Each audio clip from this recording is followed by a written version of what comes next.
Bonjour et bienvenue dans Audicast. Dans chaque épisode, nous plongeons dans les enjeux et les innovations des réseaux sociaux qui transforment notre manière de communiquer. Que vous soyez un professionnel ou un passionné, nous avons hâte de partager avec vous les coulisses des réseaux sociaux en constante évolution. Prêt à explorer ? C'est parti.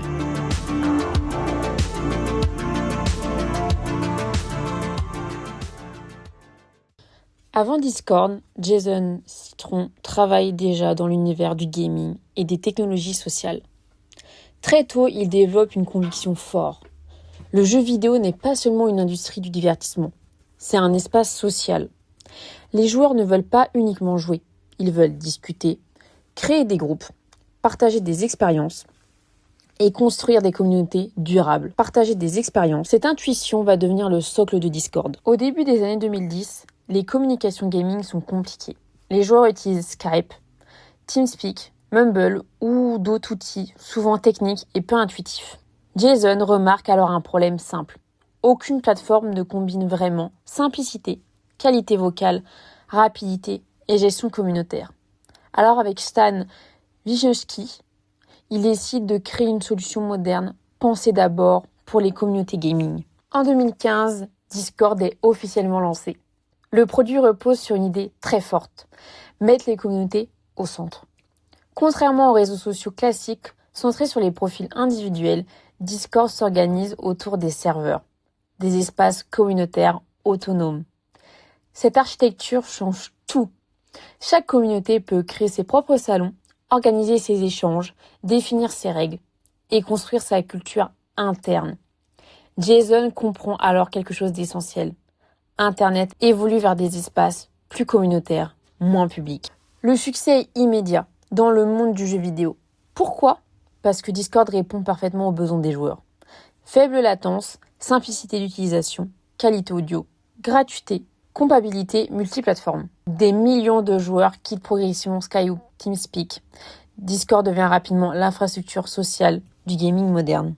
Mais Jason réalise rapidement que Discord peut aller beaucoup plus loin. La plateforme commence à attirer des créateurs de contenu, des contenus crypto, des groupes d'étudiants, des artistes, des startups et même des entreprises. Pourquoi ? Parce que Discord répond à un besoin universel. Créer des plateformes communautaires, organisées et permanentes. La plateforme cesse alors d'être une app de gamer. Elle devient un outil social global.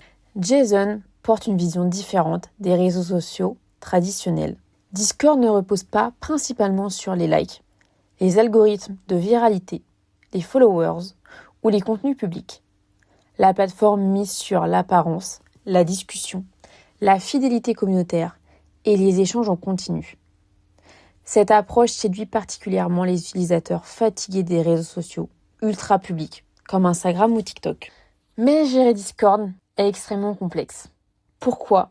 Parce que chaque serveur fonctionne comme une mini-communauté indépendante.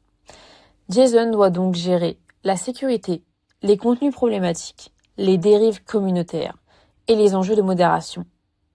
C'est un équilibre difficile. Préserver la liberté des communautés sans perdre le contrôle de la plateforme. Discord doit constamment renforcer ses outils de sécurité tout en conservant son ADN communautaire. Contrairement à certains patrons de la Silicon Valley, Jason reste relativement discret médiatiquement. Son style de leadership est centré sur le produit, l'expérience utilisateur et les usages réels des communautés. Il ne cherche pas à devenir une superstar tech. Son obsession semble plutôt être comment construire des espaces où les gens ont réellement envie de rester ensemble. Aujourd'hui, Discord est devenu l'un des symboles d'une évolution majeure du web. Le retour des communautés privées et engagées. Alors que les réseaux sociaux publics deviennent plus saturés, plus algorithmiques et plus compétitifs, Discord propose autre chose. Des espaces plus restreints, plus fidèles et plus interactifs. Jason semble avoir compris, avant beaucoup d'autres, que l'avenir du social ne repose pas seulement sur la viralité, mais sur l'appartenance communautaire. Si vous avez des idées ou des sujets que vous aimeriez voir abordés dans le prochain Audicast, faites-le nous savoir. Pour ça, rien de plus simple. Contactez-nous par mail à agence@audinou.com ou réagissez sur les réseaux sociaux avec notre hashtag Audicast. Nous sommes impatients de lire vos suggestions et de les intégrer dans nos futurs épisodes. C'est la fin de cet épisode d'Audicast. Merci de nous avoir écoutés. Nous sommes ravis de partager ces moments avec vous et d'explorer ensemble l'évolution des réseaux sociaux.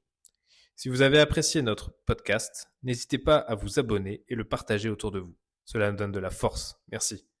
On se retrouve bientôt pour de nouvelles réflexions et découvertes social media. Prenez soin de vous et à la prochaine.